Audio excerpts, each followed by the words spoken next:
सत्संग जी, धन निरंकार जी। सत्संग जी, आज हमारे विचार का विषय है सबके भले में है अपना भला।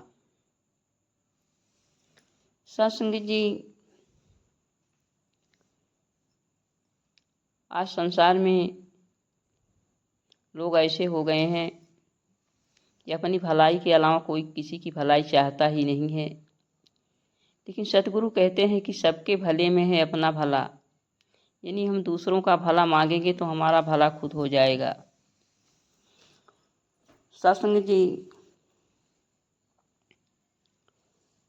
धुनी में कहा जाता है सबका भला करो भगवान, सबका सब विधि हो कल्याण। ये भावना केवल संत जनों की होती है। संत जन ही सबका भला मांगते हैं, संत जन ही सबका कल्याण मांगते हैं। बाकी तो दुनिया में कोई किसी का भला नहीं मांगता है। हमेशा अपने दिमाग में यही रखता है अगले को मैं कैसे नुकसान पहुंचा पाऊं। अगले को बढ़ता हुआ देख करके उसे जलन होती है, ईर्ष्या होती है, कैसा क्या करूं, किसे पीछे कर दूं और मैं आगे हो जाऊं। लेकिन साथ संगत जी, उसको पीछे करने के लिए अपनी सारी तन मन धन तीनों की ताकत झोंक देता है। उसको तो पीछे कर नहीं पाता है, स्वयं पीछे हो जाता है। साथ संगत जी, अगर ये तन मन धन की ताकत उसको पीछे करने में नहीं, केवल अपने को आगे करने में लगा दे तो शायद उससे आगे हो सकता है। लेकिन साथ संगत जी, सोच इतनी घटिया रखता है, आगे बढ़ने के अलावा दूसरों को पीछे करने में लगा हुआ रहता है। सत्संग जी, अगर हम अपनी वस्तु को किसी की वस्तु से तुलना करें, अगर हम किसी की वस्तु हमारी वस्तु से ज़्यादा अच्छी है तो भी हमारे मन में जलन हो जाती है, ईर्ष्या हो जाती है। उसके पास हमसे क्यों अच्छी है वस्तु है, क्यों अच्छा सामान है, हमारे पास क्यों नहीं है। सत्संग जी, एक व्यक्ति था, उसने जो है परमात्मा से वरदान मांगा। परमात्मा ने कहा कि जो तुम वरदान चाहो मांगो। उसने कहा कि मैं वरदान मांगता हूँ, आशीर्वाद मांगता हूँ कि जो मैं मांगूँ जो है पड़ोसी का दुगना हो जाए। तो सत्संग जी, परमात्मा ने कहा एवं अस्तु, ऐसा ही होगा। और वो अपने पड़ोसी के लिए कहा कि हे प्रभु, मेरे पास एक भैंस हो जाए। तो उसके पास एक भैंस हो गई, पड़ोसी के पास 2 भैंस हो गई।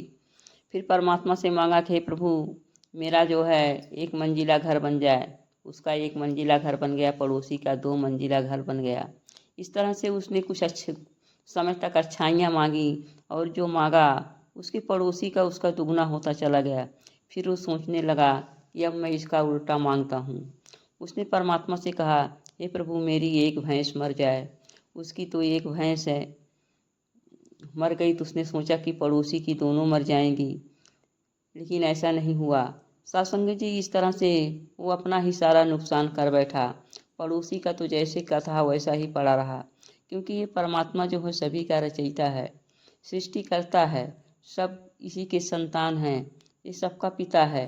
ये अपने बच्चों का बुरा नहीं चाहता है, लेकिन हम अपना स्वयं बुरा करना चाहते हैं तो हमारा तो बुरा हो ही जाएगा। सत्संग जी, इसीलिए किसी शायर ने कहा है, वो जलाने वाले वो तेरा ही था नशेमन, जिसे तूने फूंक डाला मेरा आशियाँ समझ कर। यानी शायर ने कहा कि जलाने वाले जो है, जो दूसरे का तू समझ कर जला रहा था कि दूसरे का मकान है, दूसरे की गृहस्थी है, लेकिन बाद में जलने के बाद पता चला वो तेरा ही मकान वो था। तो सत्संग जी, इस तरह से इंसान जो है अपने को नुकसान पहुंचाता चला जा रहा है। दूसरे के नुकसान पहुंचाने के विचार जैसे ही मन में आते हैं तो सत्संग जी, पहले तो व्यक्ति स्वयं जलता है, स्वयं जो है उसके मन को अशांति मिलती है, फिर दूसरे को वो कहीं अशांति पहुंचा पाता है। सत्संग जी, एक बार सदगुरु माता सुदीक्षा जी अपने वचनों में कह रही थी कि 2 बच्चे थे, एक के पास सुंदर सुंदर मिठाइयाँ थीं, एक के पास सुंदर सुंदर कंचे थे। दोनों बच्चों ने, एक कंचे वाले बच्चे ने कहा कि भाई, आप सारी मिठाइयाँ मुझे दे दो, जिससे मुझे भी मिठाई खाने को मिल जाएगी और मैं अपने सारे कंचे आपको दे दूँगा, जिससे आपको कंचा खेलने का सुख मिल जाएगा। उसने कहा ठीक है। उसने अपनी सारी मिठाइयाँ दूसरे बच्चे को दे दिया, लेकिन दूसरा बच्चा बहुत चालाक था। वो जो है अपने उस सुंदर कंचे को अपने पास छिपा लिया और कंचों को दे दिया। फिर दोनों अपने अपने घरों को चले गए। जिसने तो अपनी सारी मिठाइयाँ दे दिया था वो तो निश्चिंत होकर सोया, उसके मन में किसी प्रकार का चिंतन नहीं हुआ। लेकिन जो कंचा बचा लिया था वो सोचने लगा कि मैंने तो एक सुंदर कंचा बचा लिया, चलो ठीक है, मैं बड़ी चालाकी किया, उसकी मिठाइयाँ ले लिया। लेकिन फिर उसके मन में विचार आया कि हो सकता है मेरा दोस्त भी जो सबसे अच्छी मिठाई रही हो वो अपने पास रख लिया हो, मुझे घटिया मिठाई दिया हो। सत्संग जी इस तरह से चिंतन करते करते वो पूरी रात सो नहीं सका।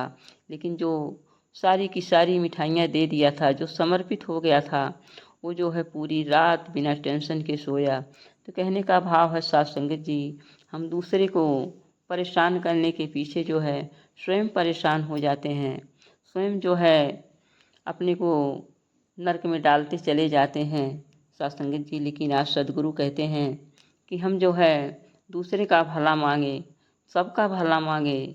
जब हम सबका भला मांगेंगे तो साथ संगत जी उस भलाई के अंदर हम भी हैं, सबके अंदर हम भी आ जाते हैं। अगले का भला हो या ना हो, लेकिन सदगुरु आपका भला ज़रूर कर देते हैं। इसलिए साथ संगत जी आज जो है हम सदगुरु वाले हैं तो वसुधैव कुटुम्बकम की भावना रखें कि पूरी पृथ्वी अपना परिवार है। इस धरती पर कोई पराया नहीं है। मानव केवल एक मानव जाति होती है, इसके अलावा इसकी कोई जाति नहीं है। हम मानव हैं तो एक हैं, एक परमपिता परमात्मा के बनाए हुए हैं, एक की संतान हैं। हमें आपस में सबसे प्यार करना है, हमें आपस में सबका सहयोग करना है। साथ संगत जी परमात्मा से सबके भले की कामना करना है। आइए साथ संगत जी इस बात को हम हमेशा ध्यान में रखें, सबके भले में है अपना भला, भला मांगना एक सुंदर कला। आइए साथ संगत जी भला मांगना एक सुंदर कला है। जिसके मन में ऐसा भाव आ जाता है कि सबके भलाई में अपना भला समझता है, सबके लिए ईश्वर से प्रार्थना करता है, उसका हृदय बहुत विशाल होता है, वो परमात्मा का सबसे प्रिय संतान होता है। आइए हम भी अपने को इसी तर्ज पर डालें, ऐसा ही जीवन बनाते चले जाएं।